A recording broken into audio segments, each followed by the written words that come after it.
안 돼. 넌 돌아와서 나랑 같이 살아야 해. 난 맞이니까 널 돌보는 게 내 의무야. 무슨 소리야? 장남이라고 해서 아무 권리도 없다는 건 아니잖아.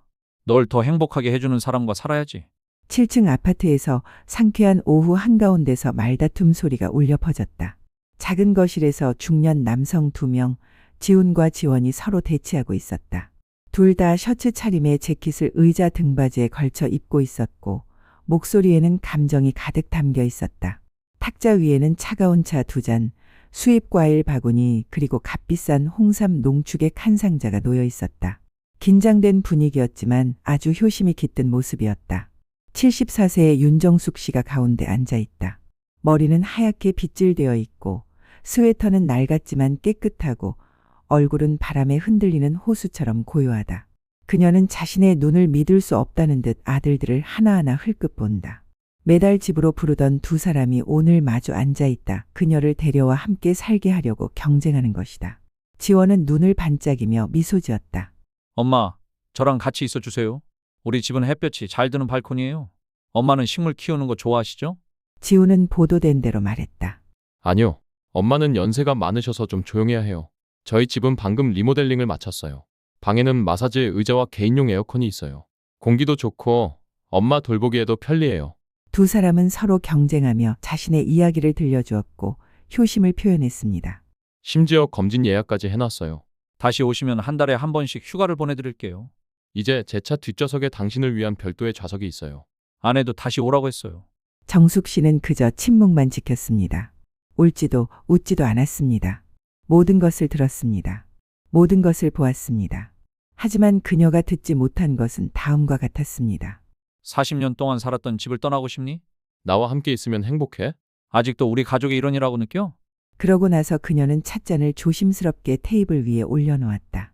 그녀의 목소리는 쉰 편이었지만 크지는 않았지만 또렷했다.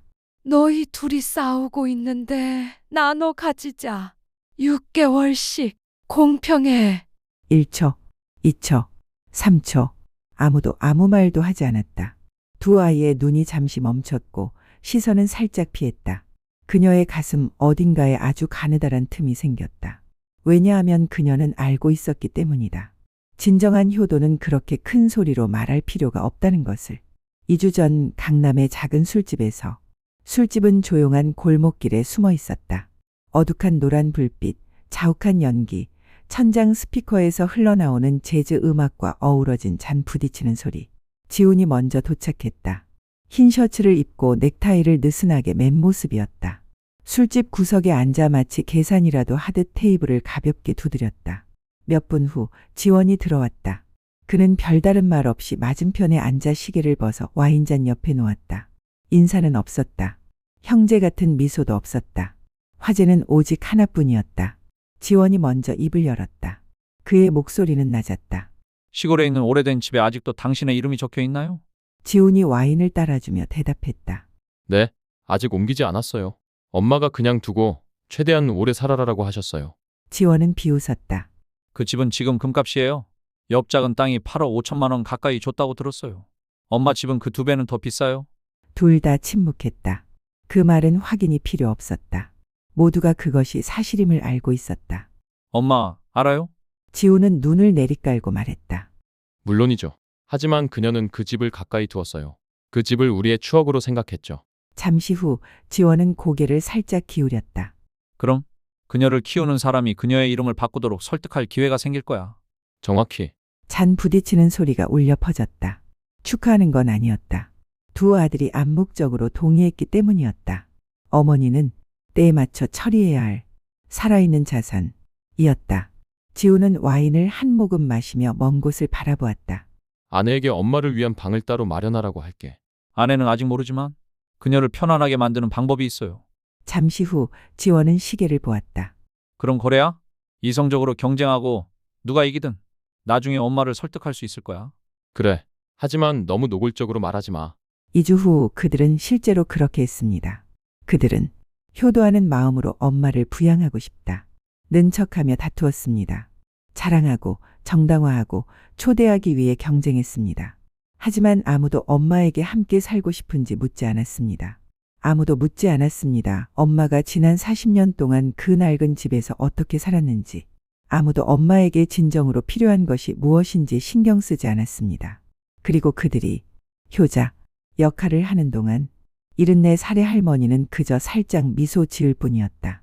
어머니에게 진심인 아이들은 대본이 필요 없다는 것을 알았기 때문이다. 어느 날 오후 두 아들이 누가 어머니를 키울 수 있느냐 며 그녀 앞에서 큰 소리로 다투던 일이 있은 후 정숙 할머니는 낡은 손수건 끝자락을 꽉 움켜쥔 채 말없이 앉아 있었다. 누가 옳고 그른지는 말하지 않았다. 그저 나지막이 말했다. 그럼 공평하게 말해서 각 집을 한동안 방문할게요. 둘 중 편한 곳을 택할게요. 두 소녀는 재빨리 고개를 끄덕였다. 어색하게 미소 지었다. 하지만 그들의 눈은 반짝였다. 마치 각자가 경주에서 이길 것 같은 예감이 들었다. 첫 달 장남 지훈의 집. 서초 한복판에 있는 고급 아파트 단지 23층이었다. 엘리베이터에는 비밀번호가 적혀 있었다. 문은 지문으로 열렸다. 바닥은 윤이 나는 나무 바닥이었고 벽은 두꺼운 방음지로 덮여 있었다. 구석구석에는 은은한 불빛이 비쳤다. 그녀는 며느리의 옛 서재에 있었다. 이제는 싱글 침대, 작은 옷장, 벽걸이 TV가 놓일 만큼 작은 방으로 개조되었다. 깨끗했지만 답답했다. 창문도 없었다. 지우는 어색하게 웃었다. 엄마, 조금만 참으세요. 우리 집은 그렇게 크지 않아요. 며느리가 덧붙였다. 그녀의 입술에는 여전히 얇은 미소가 남아 있었다. 시골에서 사는 것보다는 낫지, 엄마? 초창기에는 정숙 씨는 며느리를 귀찮게 하지 않으려고 애썼다. 아침 일찍 일어나 가족들의 옷을 빨고 먼지를 털고 복도를 쓸었다. 하지만 빗자루를 들고 바닥을 닦을 때마다 며느리는 재빨리 이렇게 말했다. 엄마, 한이한테 맡겨두세요. 엄마는 좀 쉬세요. 엄마는 늙으셨잖아요. 그녀의 목소리는 부드러웠다. 하지만 눈빛은 차갑고 멀게 느껴졌다. 마치 금기시되는 무언가를 건드리는 듯했다. 식사 시간에는 따로 쟁반을 받았다. 같은 식탁에서 식사하는 것도 말하는 것도 금지되었다. 남편과 저는 자주 늦게 먹어요. 엄마, 건강하게 오래 사시려면 일찍 드세요. 네, 엄마, 밥 드셨으면 일찍 주무세요. 방에 TV 채널이 많이 있어요. 매일 밤 그녀는 창문 없는 작은 방에 누워 거실에서 들려오는 웃음소리와 부부의 속삭이는 목소리에 귀를 기울인다. 초등학교 5학년인 손자는 그녀의 방에 거의 들어오지 않는다. 자기 방에 앉아 게임을 하거나 온라인 공부를 하거나 가끔은 그녀에게 무심하게 인사를 건넨다. 그녀는 아직도 시골에서 손자를 업고 들판으로 가던 시절을 기억한다. 이제 손자는 더 이상 기억하지 못하는지도 모른다. 어느 날 그녀가 옷을 개고 있는데 며느리가 들어와 종이 뭉치를 건넸다. 엄마, 우리 가족은 투자할 돈을 더 빌릴 거예요. 이건 부동산 증명서예요. 시골 땅에 엄마 이름이 적혀 있으니 은행에서 감정평가를 받을 수 있도록 서명만 해주시면 돼요. 그녀는 흘끗 쳐다봤다. 살짝 눈살을 찌푸렸다. 하지만 며느리는 환하게 웃었다. 엄마, 팔지 않을 거예요. 그냥 저당 잡힐 거예요. 내일 시장에 데려다 줄게요. 걱정 마세요. 그녀는 아무 말도 하지 않았다. 그저 희미하게 미소 지을 뿐이었다. 다음 달 지원의 집 막내 아들. 지훈과 달리 지원은 화려하지는 않지만 조용한 평범한 주택가에 산다. 공원 근처에 있는 집은 단층 집으로 현관 앞에는 부겐빌레아 나무가 있다. 지원은 창문이 있고 아침 햇살이 가득하며 심지어 재단까지 있는 작은 위층 방에서 지낸다. 매일 아침 직접 향을 피우고 먼지를 털며 행복해한다. 막내 며느리는 더 온화하다. 매 끼니마다 자기가 좋아하는 방식으로 국을 끓인다. 6살 손자는 하루 종일 지원에게 매달리며 레고를 가지고 놀고 이야기도 들어달라고 한다. 모든 것이 거의 완벽하다. 그런데 어느 날 오후 지원의 장난감을 치우고 있을 때 지원의 서재에서 작은 목소리가 들린다. 알아요. 하지만 아직 서명하기엔 너무 이르잖아요. 2주 정도만 더 기다려보세요. 알아요. 하지만 아직 서명하기엔 너무 이르잖아요. 2주 정도만 더 기다려보세요. 그녀는 움직이지 않고 서 있었다. 손은 떨리고 있었다. 슬리퍼는 그녀도 모르는 사이에 벗겨져 있었다. 그 후 며칠 동안 그녀는 깨닫기 시작했다. 며느리가 갑자기 예전 땅 주소를 묻는 이유는 무엇일까? 지원이는 왜 건강보험증 복사하려고 신분증을 빌려달라고 했을까? 지원이는 왜 발코니로 나가서 누군가 부를 때마다 문을 닫고 엿듣고 있었을까? 그녀는 묻지 않았다. 하지만 알고 있었다.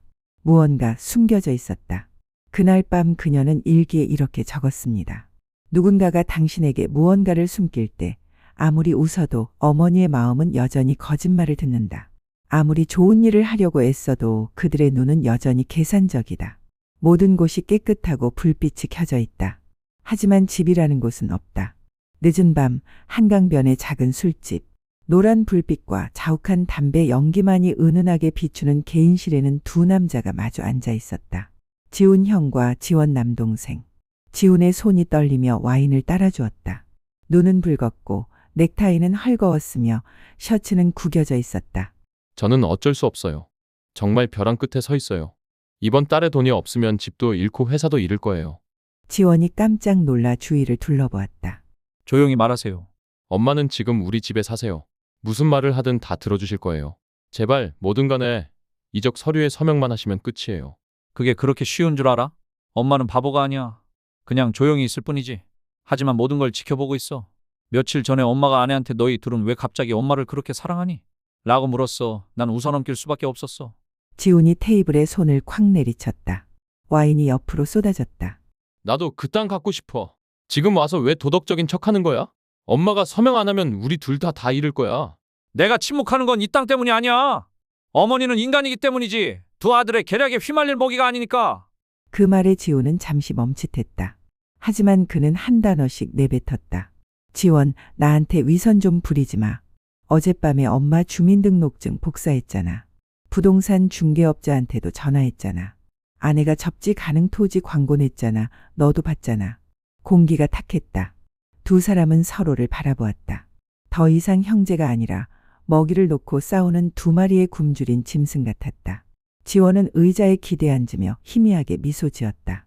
그래서? 넌 어때? 아버지 집을 담보로 2억 원짜리 대출 계약을 했는데 이제 곧 압류될 처지잖아. 누가 더 낫겠어? 아이들 먹이려고 그러는 거야. 난 어때? 내 아내는 명품 가방 사고 새 차 사고 또 뭐 하냐고. 지원은 웃었다. 말 잘하시네요. 74세 어머니 때문에 우리가 서로에게 폭로를 하고 있는 거예요. 예전에는 요리하고 빨래하고 남편 장례식까지 혼자 치르던 그 사람이요. 이제 그녀는 서명의 도구가 됐어요. 두 사람은 모두 침묵했다. 잠시 후 지훈은 와인잔을 테이블 한가운데로 밀어넣었다. 그의 눈은 마치 심연에 빠진 듯 움푹 꺼졌다.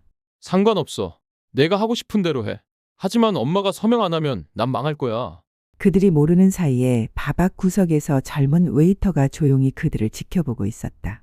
그 웨이터는 지원의 반 친구였고 정숙이 자신을 학교에 데려다 주는 것을 본 적이 있었다. 그리고 그날 밤 전화 너머로 진실이 새어나가기 시작했다. 그날 밤 정숙은 잠을 이룰 수 없었다. 지원의 방은 너무 조용했지만 그녀의 심장은 안에서 들려오는 수백 번의 노크 소리처럼 시끄러웠다. 너희 둘이 왜 갑자기 나랑 같이 살자고 하는 거야? 지훈이는 몇 년째 안 오는데 왜 매일 전화해서 안부를 묻지? 며느리는 내가 올 때마다 얼굴이 납처럼 무거웠는데 왜 그렇게 가짜 미소를 짓고 있는 거지?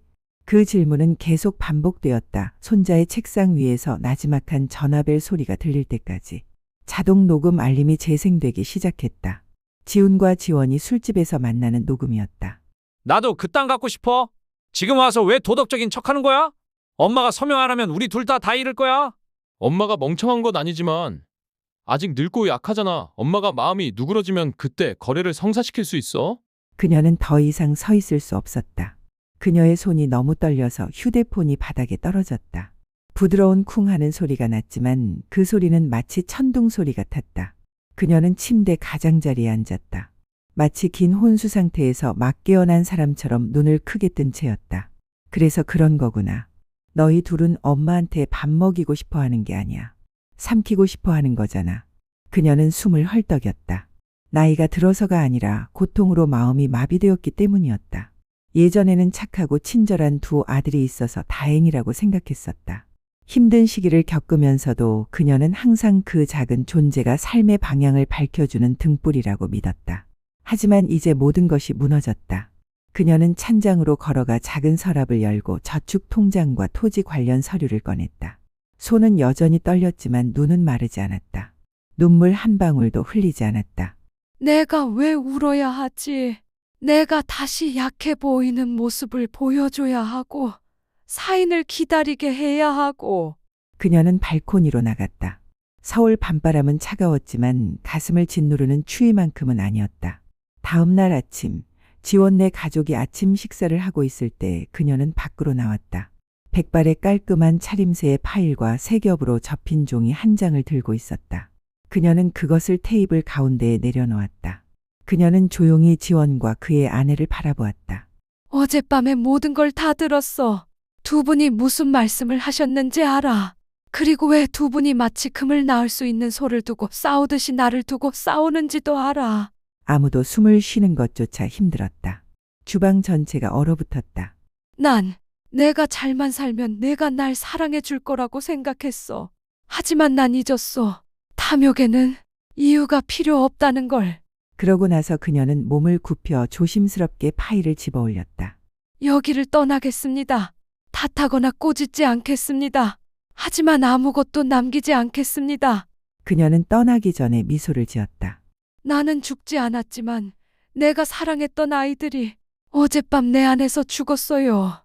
다음 날 아침, 아직 안개가 자욱할 때 지원은 잠에서 깨어났고 평소처럼 어머니가 부엌에 없는 것을 보고 놀랐다. 어머니는 언제나 일찍 일어나 차를 내리고 아침을 준비하고 집안 청소를 했다. 누군가 시켜서가 아니라 평생 자식을 돌보며 살아온 어머니의 습관이었기 때문이다. 그는 집 안을 돌아다니다가 지원의 방으로 들어갔다. 방은 텅 비어 있었다. 이불은 깔끔하게 개켜져 있었고 옷장은 활짝 열려 있었다. 탁자 위 지원의 휴대전화는 에센셜 오일 병 옆에 깔끔하게 놓여 있었다. 그 옆에는 서명이 없는 작은 종이 한 장이 놓여 있었는데 몇 줄밖에 적혀 있지 않았다. 떠날게요. 어디든 괜찮아요. 더 이상 부담만 주지 않는다면요. 비난하는 말 한마디도 원망하는 말 한마디도 없었다. 하지만 문장 하나하나의 빈칸은 마치 지원의 심장을 꿰뚫는 단검 같았다. 그는 벌떡 일어나 지훈을 불렀다. 엄마가 없어졌어요. 엄마가 없어졌어요. 두 형제는 기차역, 병원, 경찰서 등을 돌아다녔습니다. 전단지를 인쇄하고 소셜 미디어에 글을 올리고 옛 지인들에게 전화를 걸었습니다. 그들은 고향, 어머니의 옛집으로 돌아갔지만 이미 텅 비어 있었습니다. 이웃들은 이렇게 말했습니다. 할머니께서 잠시 떠나고 싶다고 하셨어요. 어디로 가는지는 말씀 안 하셨지만 그날 할머니는 마치 큰 결심을 한 듯 묘한 미소를 지으셨죠. 그들은 여관, 요양원, 사찰, 교회를 수색했지만 백발의 움직임이 느린 노파를 본 사람은 아무도 없었다. 한 달, 그리고 석 달, 그리고 1년. 아무도 정숙의 흔적을 찾지 못했다. 그들이 확실히 아는 것은 단 하나였다. 그녀가 모든 부동산 서류를 가지고 갔다는 사실이었다. 아무도 집을 팔 수 없었다. 아무도 그녀 이름으로 돈을 빌릴 수 없었다.